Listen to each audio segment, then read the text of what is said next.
Yeah. Like I said, otherwise we'll have to figure it out. Okay, I'm muting. Okay, perfect. Okay, so I'm going to share a link with you guys really quick to this Google Doc. Feel free to explore it. You don't have to fill it out, but that's what we would do in class. So I'm going to share my screen with it now. Okay, so you should see this lovely little Google Doc with a mixing candies activity. Let's see, can I make it bigger? Just some standards we'll be covering, and then how I'm going to be grading. So we're going to do a Kahoot. If your questions had accurate calculations with equation solving, full sentence explanation for each part, and then proof of learning through writing, problem solving, and organization, and group collaboration. So all my classmates or my students would be split into little groups of 4 people, and then making sure that you complete and decorate your own slides for submission. Okay, perfect. Here, let's shrink this down. Okay, so then you'll work with your groups to decorate the slides and answer the questions to the given tasks. So I would hope that my students would add pictures, colors, and full explanations for full points. So here you would work list who is in your group for your candy shop. And then everybody's going to choose their own favorite candy. So you would fill in your name in the first blank and whatever candy you pick. And then next slide, and then you can add fun little cute backgrounds for full points, add pictures of your favorite candy, make it a little fun, have fun with it. Talk with your groups about why that's your favorite candy. And then I want you guys to each assign a variable or a letter for your type of candy. So each candy needs a different variable. We're going to create an equation for how to combine all 4 of your candies to make a total of 15 pounds of candy.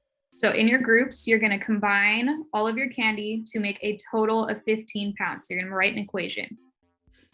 And then I want you to make a little table so that I know what your equation variables are and the amount of each pounds for each candy. So you'll go ahead and fill in the table and add pictures as well there. And then same thing, we're going to share with one another, and we're going to share this to the class after on how you chose who got to pick what amount for each type of candy. So why did you pick more of one candy than the other?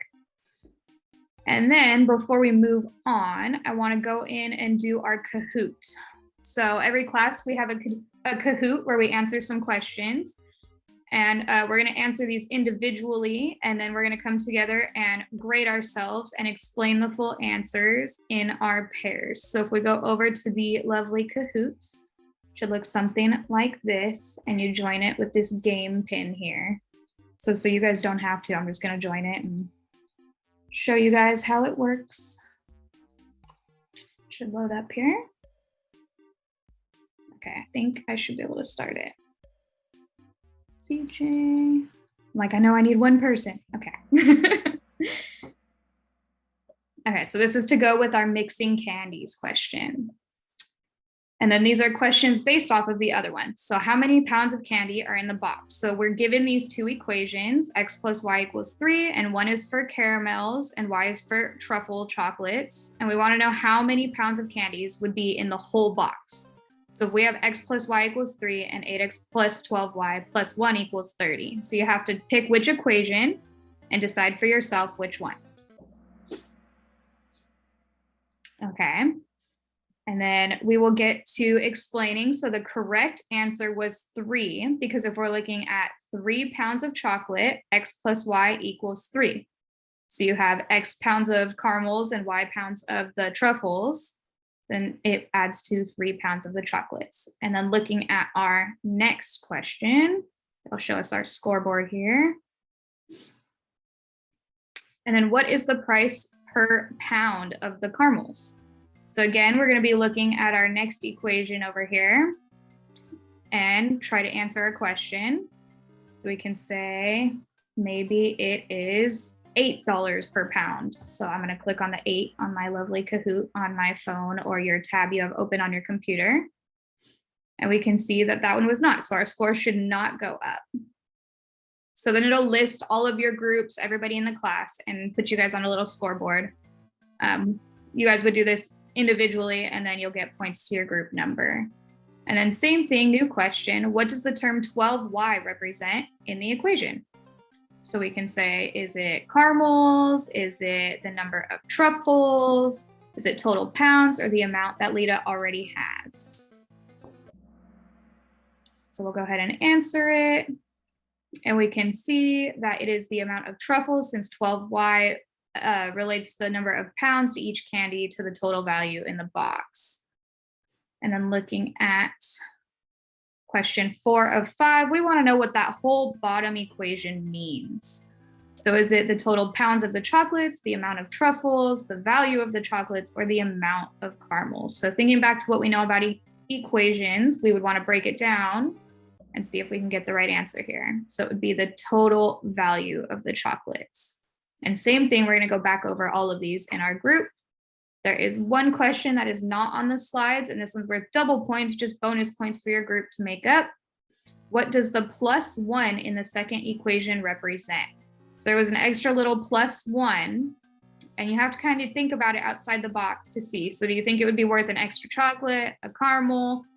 You got to think how stores would charge you. So maybe a store would charge you 1 extra fix for the box itself for all of your chocolates. So maybe we'll guess with that one. And then we can see our lovely scoreboard. And then you have the choice to redo the questions that you missed for further practice, or to take them back and look at your groups. So it'll keep showing you all of the lovely answers here. And then we can go back to our slides here. Should be, there they are. So after that, we're going to get back with our groups, and you guys are going to go through and answer these questions with the correct answers that you learned they are now. And I want a full sentence of either your work or how you got your answer, whether it was right or wrong, and you're just going to answer with your groups. The right answer is this because X, Y, and Z. So whatever you want to explain your answers. And we're going to do that for each question. And then when you are all done, you're going to share your link to this document, but your own edited one that you did with your groups in class. And we're going to submit that onto our Canvas submission. And that'll be it for today. Thank you, everybody.